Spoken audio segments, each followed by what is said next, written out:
प्रशांत, स्वागत है आपका प्रतियोगिता दर्पण में। आज हम बात करने जा रहे हैं मत्स्या 6000 के बारे में। स्पेसिफिकली बात करें तो एसएनटी का काफी इंपॉर्टेंट टॉपिक हो जाता है आपका। आइए डिटेल से देखते हैं क्या है मत्स्या 6000 और कौन कौन से प्रोजेक्ट्स इससे जुड़े हुए हैं। सबसे पहले हम न्यूज देख लेते हैं। Samudrayaan, Matsya 6000, blue economy and more. हाल फिलहाल में यूनियन मिनिस्टर ने मत्स्या 6000 की कुछ पिक्चर शेयर की थी सोशल मीडिया पे और इसीलिए ये टॉपिक काफ़ी न्यूज़ में रहा है। अब इसे डिटेल से जान लेते हैं। मत्स्या 6000 बेसिकली इंडिया का जो डीप ओशन मिशन है या फिर डीप सी मिशन है उसका पार्ट है और मत्स्या 6000 बनाया गया है समुद्रयान मिशन के अंडर। समुद्रयान मिशन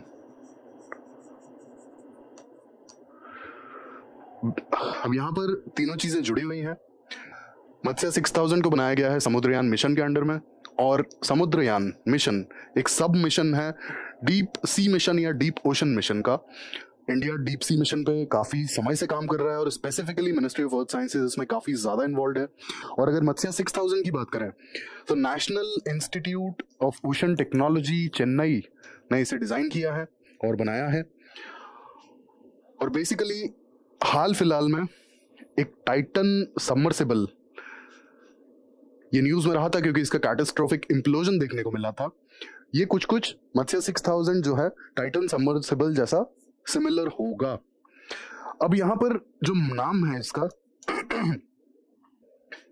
जो नाम है मत्स्या 6000, नाम में काफी ज्यादा सिग्निफिकेंस है।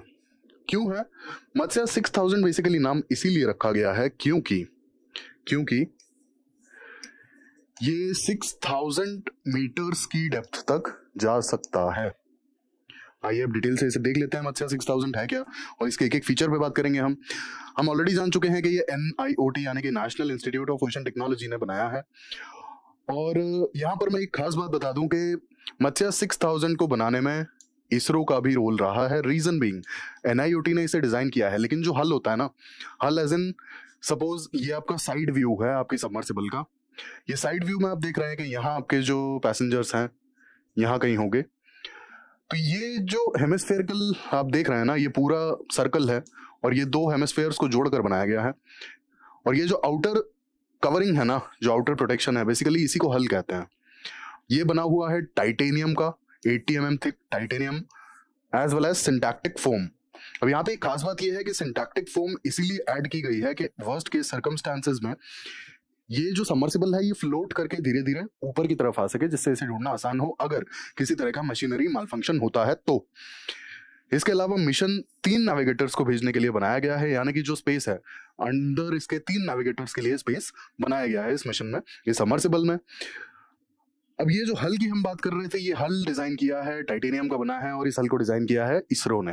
ये जो हल है, जो आउटर कवरिंग है, ये आपका इसरो ने बनाया है और ये टाइटेनियम से बना हुआ है। इसके अलावा ये 6000 मीटर्स की डेप्थ तक जाएगा। अब इसके ऑब्जेक्टिव्स क्या हैं?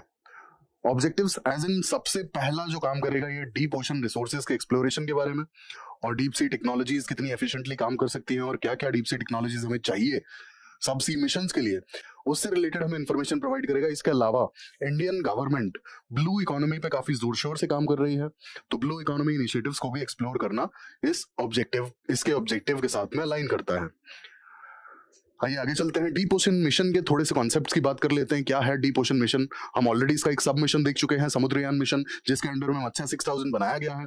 तो डीप ओशन के जो अदर ऑब्जेक्टिव्स हैं उनमें है developing technologies for deep sea mining and manned submersibles.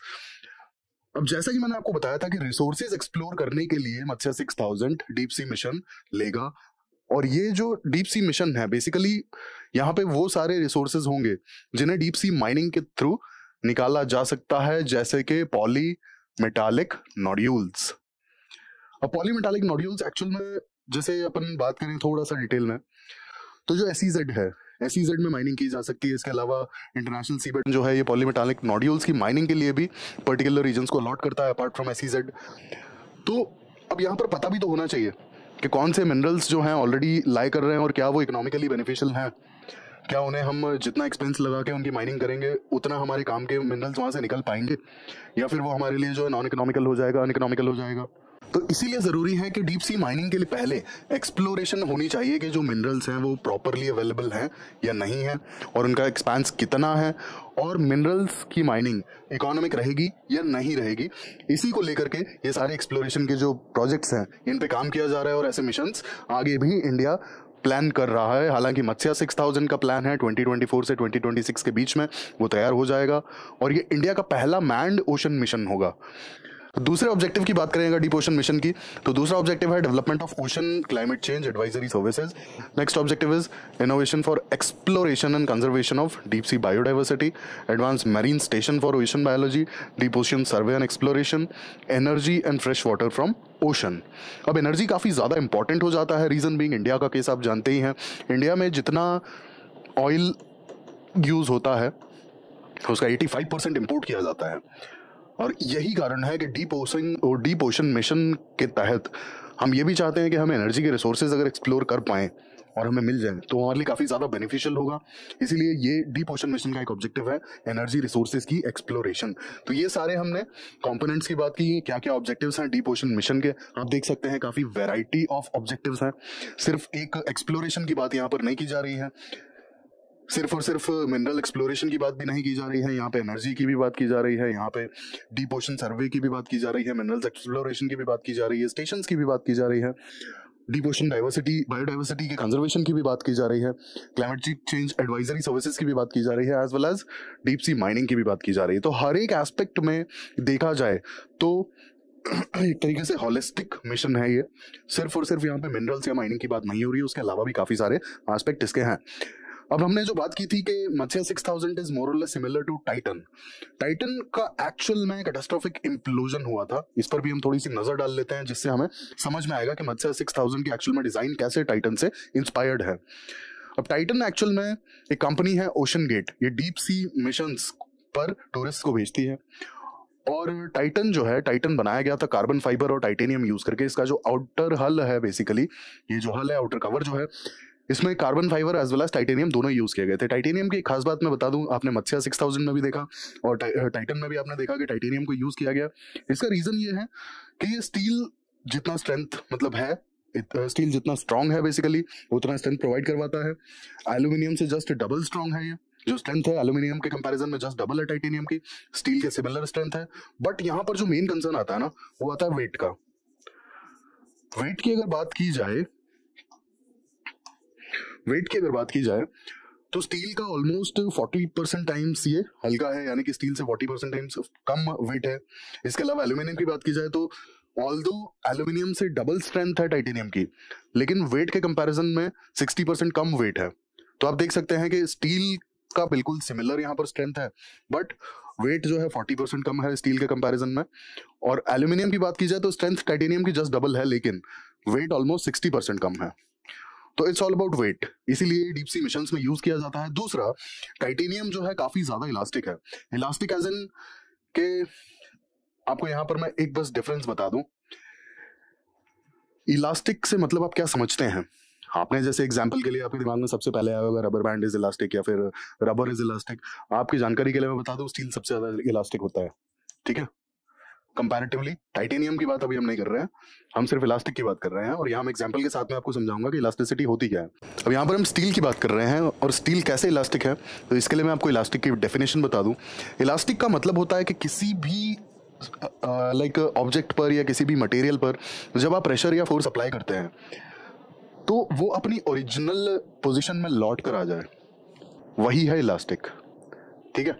जैसे एग्जांपल के लिए कि आपने रबर बैंड है, रबर बैंड को आपने खींचा और छोड़ दिया, वो अपनी ओरिजिनल पोजीशन में अपने ओरिजिनल शेप में वापस आ गया, इसीलिए तो आप उसे इलास्टिक बोल रहे हैं, ठीक है।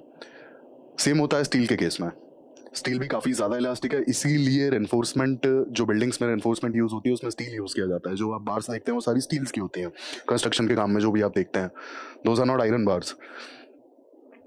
अब यहाँ पर बात हम कर रहे थे टाइटेनियम की, तो जब हमने बात कर ली इलास्टिसिटी की, तो टाइटेनियम एक्चुअल में काफ़ी ज़्यादा इलास्टिक है, काफ़ी ज़्यादा फोर्स और काफ़ी ज़्यादा प्रेशर के बावजूद भी इसमें स्ट्रेन देखने को नहीं मिलता है, ठीक है। इसमें किसी तरह का डिफॉर्मेशन देखने को नहीं मिलता है, और जितना इसका लिमिट है उस लिमिट तक अगर फोर्स या फिर प्रेशर अप्लाई किया जाएगा तो ये इलास्टिक है टाइटेनियम, और ये अपने ओरिजिनल शेप में, ओरिजिनल फॉर्म में वापस चला जाएगा उस प्रेशर को झेलने के बाद भी। अब आप सोचिए कि डीप सी मिशन में कितना ज्यादा प्रेशर होगा, पानी की इतनी ज्यादा डेप्थ है। अब यहाँ पर एक बात हम देखें कि मत्स्या 6000 जो है ये डिजाइन किया गया है 6000 मीटर्स की डेप्थ के लिए, टाइटन 4000 मीटर्स की डेप्थ के लिए डिजाइन किया गया था, ठीक है। अब यहाँ पे मैं आपको एक चीज बताऊं, जो प्रेशर है ना, हर 10 मीटर्स के साथ में प्रेशर बढ़ता जाता है। जैसे जैसे पानी में 10 मीटर्स नीचे जाएंगे 1 एटमॉस्फेरिक 1 ATM बेसिकली प्रेशर बढ़ जाता है 10 मीटर्स के साथ में। तो आप सोचिए कि 4000 मीटर्स पे कितना ज्यादा प्रेशर होगा। अब टाइटेनियम की यही खास बात है कि आप 4000 मीटर्स पर टाइटेनियम जाएगा, प्रेशर काफी ज्यादा होगा, डिफॉर्मेशन नहीं होगा, काफी ज्यादा चीजें फेस कर जाएगा टाइटेनियम, काफी ज्यादा फोर्स और प्रेशर फेस कर जाएगा। और फेस करने के बाद जब दोबारा एटमॉस्फेरिक प्रेशर लेवल पे आएगा, सी सरफेस पे आएगा, तो it will be back into its original form या फिर ओरिजिनल पोजीशन, अपनी ओरिजिनल शेप में वापस आ जाएगा, क्योंकि ये इलास्टिक है। और यही कारण है कि टाइटेनियम को हमने यूज किया है 2 कारणों से। पहला, स्ट्रेंथ बहुत ज्यादा है, वेट काफी कम है, और इलास्टिक है। तो ये हमने बात की इनके मटेरियल्स पे। अब टाइटन पर लौट कर आते हैं हम। यहाँ पर 2 इश्यूज आए थे।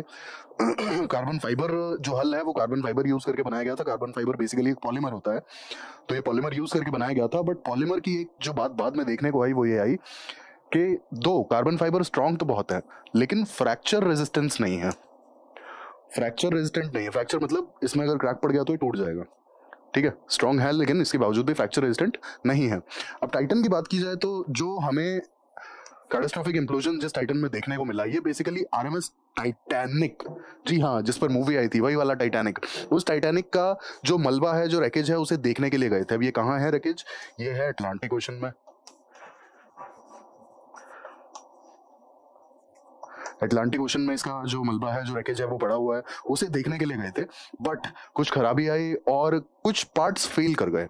हालांकि वो चीजें कुछ बाद में पता पड़ी, हम देखते हैं उसे।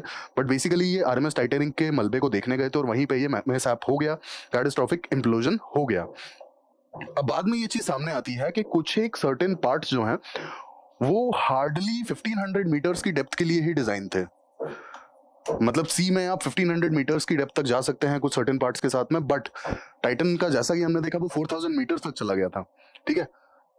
और मिसहैप क्या हुआ? कैटास्ट्रोफिक इंप्लोजन। इंप्लोजन जैसा कि नाम सजेस्ट करता है, ये एक्सप्लोजन के जस्ट अपोजिट है। ये एक्सप्लोजन के जस्ट अपोजिट है। जैसे एक्सप्लोजन होता है तो क्या होता है कि चीजें ब्लास्ट हो जाती हैं, अंदर से प्रेशर इतना ज्यादा बढ़ जाता है कि वो पूरा फट जाता है। इंप्लोजन में क्या होता है? एक्सप्लोजन में क्या होगा? अंदर प्रेशर काफी ज्यादा होगा, ये बाहर की तरफ आउटर वॉल्स की तरफ प्रेशर पड़ेगा और ये फट जाएगा। इंप्लोजन में जस्ट अपोजिट हो जाता है। इंप्लोजन की बात अगर करें तो इंप्लोजन कुछ ऐसा होता है कि बाहर से प्रेशर बहुत ज्यादा पड़ता है, बहुत ही ज्यादा, और ये कोलैप्स कर जाता है अंदर की तरफ। That's what is implosion. Force becomes larger than the force which hull can withstand. That's why vessel implodes। और क्योंकि जैसा कि मैंने आपको बताया, पानी के प्रेशर की वजह से जैसे जैसे आप हर एक 10 मीटर डेप्थ के साथ में 1 ATM का प्रेशर बढ़ जाता है। अब 1 ATM का प्रेशर बेसिकली जो सी लेवल पे प्रेशर होता है ना, वही है 1 ATM का प्रेशर। तो आप 10 मीटर नीचे जाएंगे उतना ही प्रेशर और बढ़ जाएगा, फिर 10 मीटर नीचे जाएंगे उतना ही प्रेशर और बढ़ जाएगा। इस तरीके से काम करता है। तो मतलब 100 मीटर अगर आप नीचे गए तो 10 ATM का प्रेशर बढ़ेगा, ठीक है। 200 मीटर नीचे गए 20 ATM का प्रेशर बढ़ेगा। तो इसी तरीके से जब आप 1000 मीटर्स नीचे गए तो 100 ATM का प्रेशर बढ़ेगा।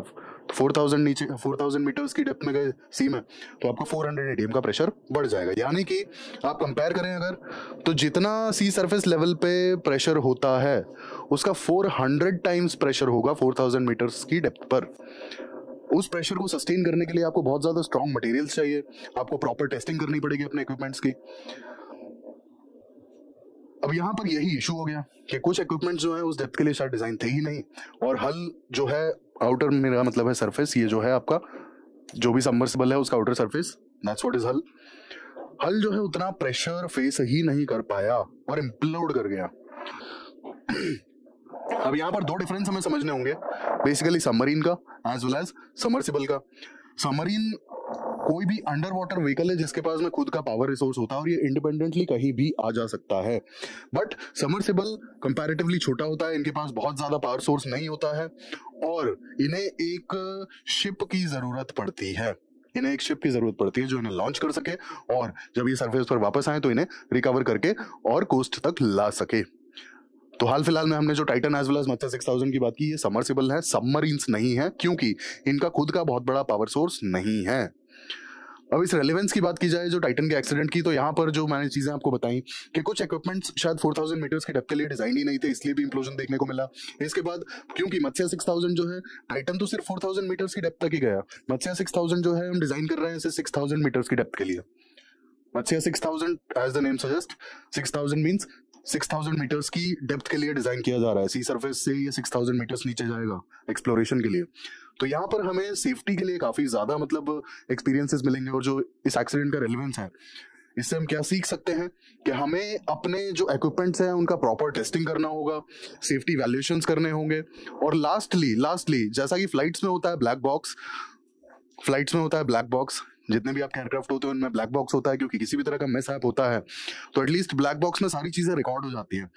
ठीक है, एक एक मिनट की इंफॉर्मेशन उसमें रिकॉर्ड होती रहती है। बेसिकली वॉइस रिकॉर्डिंग की बात कर रहा हूं मैं यहाँ पर।